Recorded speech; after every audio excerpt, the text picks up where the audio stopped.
Here we are going to discuss about the oxidizing nature of halogens. This is a very important topic.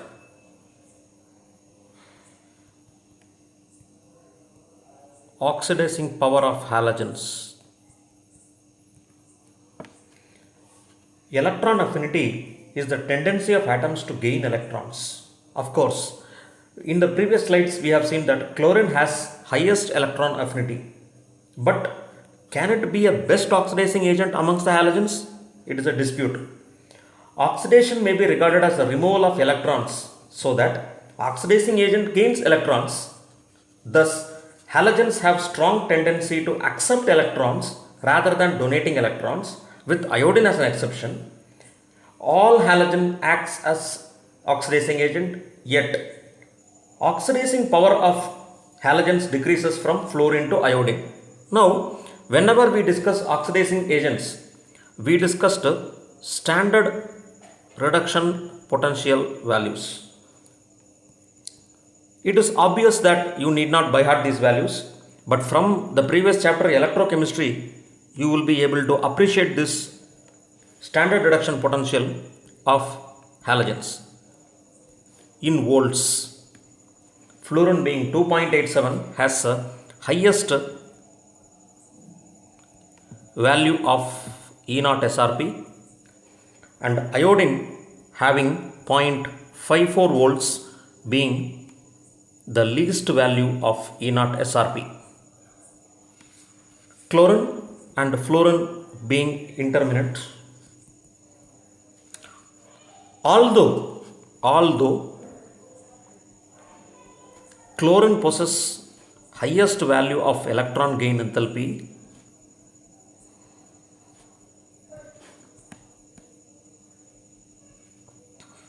means the tendency of accepting electrons, the highest negative value of electron gain enthalpy, chlorine is expected to be a good oxidizing agent, but unfortunately fluorine scores over score chlorine, and fluorine becomes the best oxidizing agent.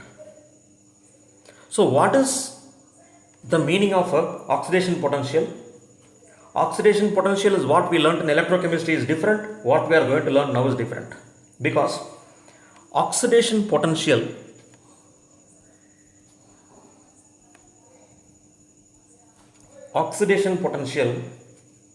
is representing energy change,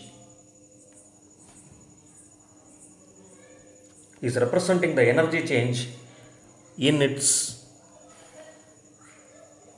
elemental standard state. Standard state as an element is the energy change when it is available as a standard state in the element and its hydrated ions.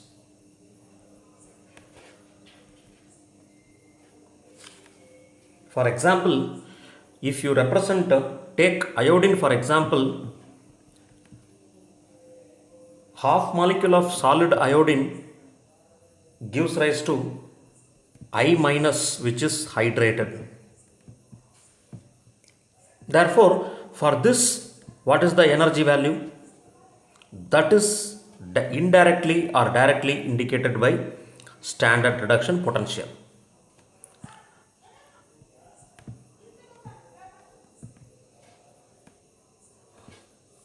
Or we can also say oxidation potential. You can take SOP also, no problem. So better to take SRP because it is very convenient. Now, when you take iodine, can you convert it directly to solid to iodine aqueous directly? No.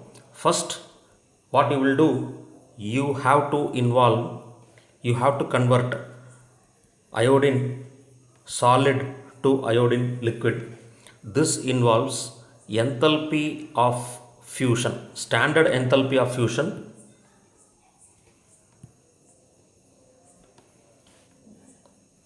Next, from liquid you have to convert 1 mole of iodine atoms to gaseous atoms. That is called enthalpy of vaporization, standard enthalpy of vaporization. followed by conversion of breaking of these gaseous elements to atoms. So this is called bond dissociation enthalpy or standard enthalpy of dissociation.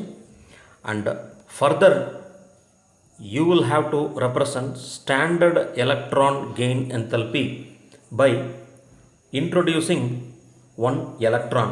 If you introduce one electron in the neutral isolated gaseous atom, you will get I minus gas. Therefore, finally, these gaseous ions, when you are dissolving in the aqueous medium by adding sufficient amount of water, hydration enthalpy is available.